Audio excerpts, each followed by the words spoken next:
Japan. From the outside, it looks like a modern miracle. It's clean, safe, home to high-speed trains, robots, and bulletproof public order. And despite more than 3 decades of stagnation, it is still the 5th largest economy in the world. But behind the beautiful facade lies a house of cards, one that could collapse at any moment, sending shockwaves through the global economy. Japan has a debt-to-GDP ratio of over 250%, the highest among the OECD nations.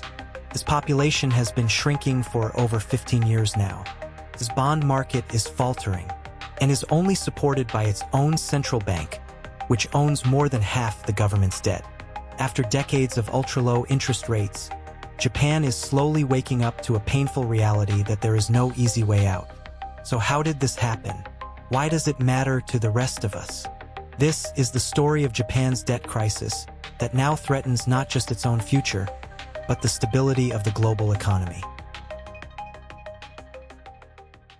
For decades, Japan's miracle model ran on exports, cheap money, and a rigid, hard-working corporate culture driven by young men.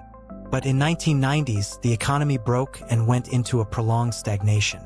You can watch the full story in my previous video. Now, after 3 decades of stagnation, something else has started to break. The country has got older. Today, 30% of its population is over 65. Its working-age population is shrinking fast. Japan's refusal to embrace immigration and its rigid work culture with poor work-life balance that discouraged family formation has created a demographic collapse. By 2050, Japan is expected to lose 20 million people, with retirees nearly matching the number of working citizens. This creates a crushing burden. Fewer workers mean lower tax revenues. More retirees mean soaring welfare and healthcare costs. Fewer young families mean weakened consumption, investment, and innovation. In response, Japan did what many governments do: borrow more. A lot more. For years, this didn't matter. Interest rates were at or below zero. The Bank of Japan bought up massive amounts of debt. Everyone assumed Japan could print and borrow forever. But inflation returned in 2022 and unexpectedly stayed significant for 3 consecutive years. Suddenly, the illusion of costless debt began to break. To contain inflation, the BOJ began raising rates for the first time in decades.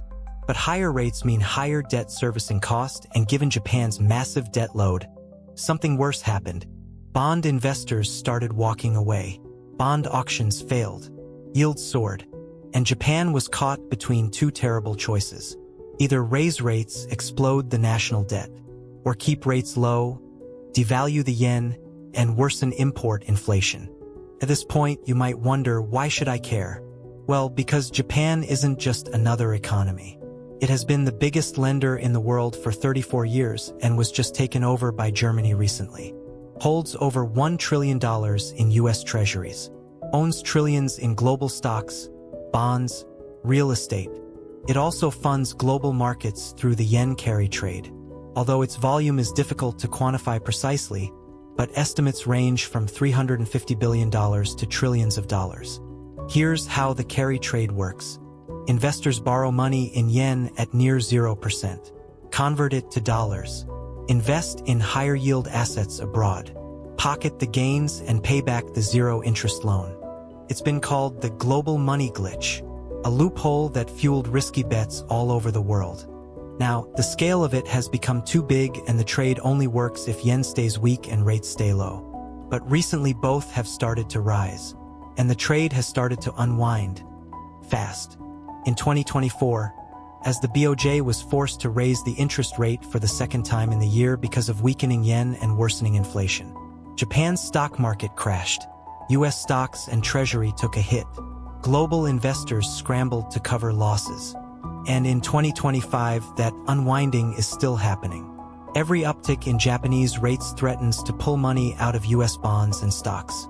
For context, Japan's PM recently pushed back on tax cuts, saying that Japan's situation is worse than Greece. Now, if you know the history, that's a serious statement. This could trigger a liquidity crunch, even ignite a global recession. Because when Japan stops buying, who fills the gap? Japan isn't collapsing tomorrow. But its crisis is a warning for the rest of the world. You can't print your way out forever. Demographics matter. Real growth matters. And there's no such thing as free debt. The Japanese system was built on stability, discipline, and cheap money. But now that system is cracking with wobbling bond markets and exploding interest payments. And a once invisible financial superpower is starting to falter. The scary part? Other major economies, the US, Canada, and most of the European countries, are facing many of the same risks. Japan just got there first. And it is just a matter of time for the rest if their governments don't start taking national debt seriously. Thanks for watching. Make sure to like, share, and subscribe, and I'll see you in the next one.